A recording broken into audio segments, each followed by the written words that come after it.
What if one easy habit could shift how you view the world? We all know Steve Jobs. We see him as a smart guy, a dream maker who brought the future to us. We look at what he made, the iPhone, the Macintosh. We think he was just born smart, but that's not true. Being a genius isn't magic. It comes from something.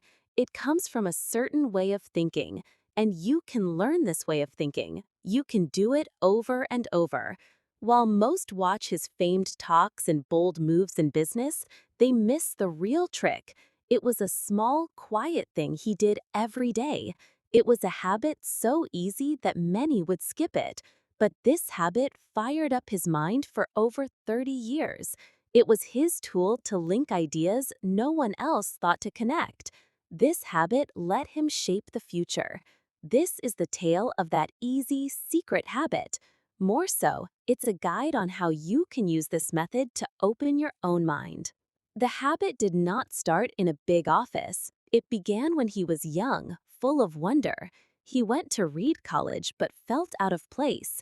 The classes didn't answer his questions, so he left. He stayed around the college, sleeping in friends' rooms. He only went to classes that caught his eye. He was on a quest, but didn't know for what. He read about soul, design, and history. He went all over the place. He even went to India to find deeper truth. He was gathering life bits. He called this gathering dots. He thought he could link them one day. During this time, he found a book in the library on creative thought. It was old, forgotten. Inside, it talked about a simple task. The task was called forced connection. The point was to take two things or thoughts that don't mix and make your mind link them. It was a way to break usual thinking. Steve was hooked. This was the tool he needed. He made it a daily thing. Every morning, after sitting quietly, he would grab a big dictionary. He would shut his eyes and pick a word. He wrote it down. Then he did it again. Now he had his words for the day: river and computer, glass and music, poetry and circuit board. For the next half hour, he would only think about the link. He had one rule: there is always a link. He just had to find it. This daily task started to change his mind. He began to see the world not as bits and pieces, but as a web of hidden links. The first big test of this new thought came from a class he joined, calligraphy. He had no clear reason to be there. He just loved the beauty of the letter shapes. He learned about different fonts. He learned about the space between letters and how a page could look good. To him, it was art. At the same time, his pals were making early computers. These machines were strong, but not pretty. They showed words in a plain, blocky green style. One morning, his words were beauty and technology. He thought of the smooth lines from his calligraphy class. Then he thought of the harsh, ugly text on a computer. Why must they be apart? A teacher told him, "Steve, that's not what computers are for. They are for math. They are for science." But Steve saw a link. He thought a computer could be for artists too. He thought it could be lovely. This idea, from linking two different worlds, stuck with him. It grew into one of his key ideas. The thought that tech should be lovely was new. It was a thought that would one day shape Apple. Many years later, he set up Apple in his mom and dad's garage. His pal, Steve Wozniak, was a star at making tech. Wozniak made a computer do cool stuff. Yet Jobs knew how to link this tech to folks. He was the link. When they built the first Mac computer, Jobs made sure his idea of linking things was key. He urged his tech team to think past the code. He wanted them to think of feelings and what people go through. One day, the team was stuck on how folks would use the screen. Using keyboards was slow and hard. Jobs had a talk. "Think, you are at your desk," he said. "You want to open a file. What do? You reach out and point to it." A tech guy said, "But you can't point at a screen." Jobs stared at him. Why not? This started them on making a tool that worked like a finger on the screen. It joined the real move of pointing with a digital computer. The end was the mouse. He used this way for the user setup too. He linked a real desk with the digital screen, making icons that looked like folders and a trash can. He linked the look of writing with the tech of computers, making sure the Mac had many smooth fonts. He linked the idea of a window at home to the screen, letting users see many programs at once. Each new thing came from linking a simple human idea to a tough tech issue. He made his team see the world as he saw it, to find the links that made tech feel human. Time away from Apple was hard, but also a time to grow. He didn't drop his habit, he grew it. He made Next, making strong computers. He also bought a small tech art firm that turned into Pixar. At Pixar, he was with storytellers. He learned about people, tales, and feelings. He spent his days in two worlds. One was about code at Next. The other was about art at Pixar. He kept his practice up.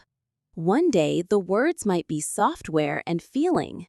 He began to see a deep link. A great tale has a start, middle, and end. It takes folks on a feeling trip. He saw a great product should do that too. The user's time with the product was a tale. From when they opened the box to how they used it daily, it should be a simple, good story. He saw the tough system at Next could start this.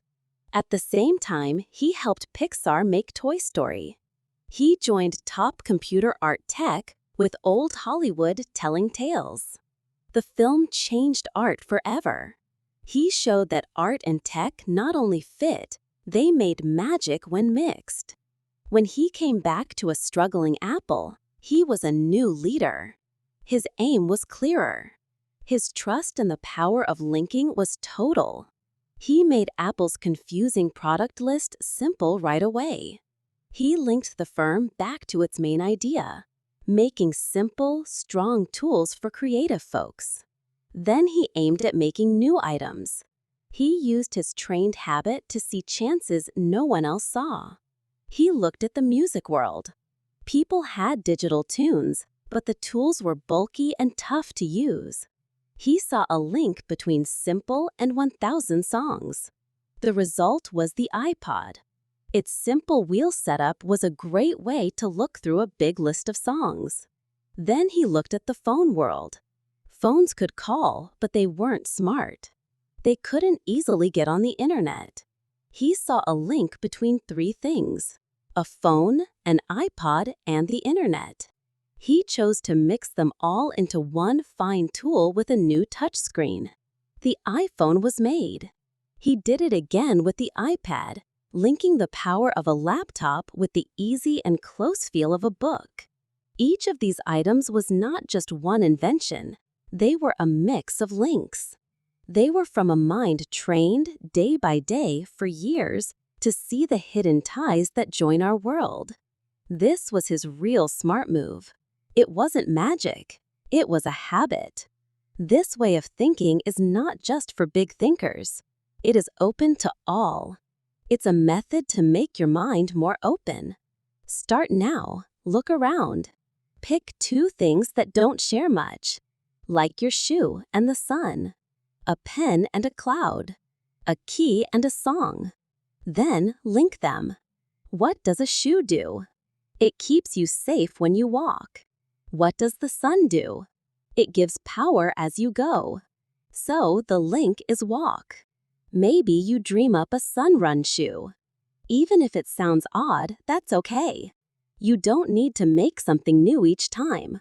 The point is to get better at thinking, to train your brain to see ties all by itself.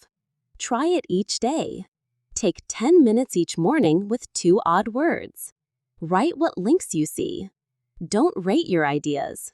Just dig into them. As time goes by, your mind will get better and more open. You will fix things faster. You will spot chances that you missed before. Steve Jobs said he got good by doing this every day. He saw that making ideas wasn't a one-time thing. It came from daily efforts to join the dots. Now you have this tool as well. All that's left is, what will you link together?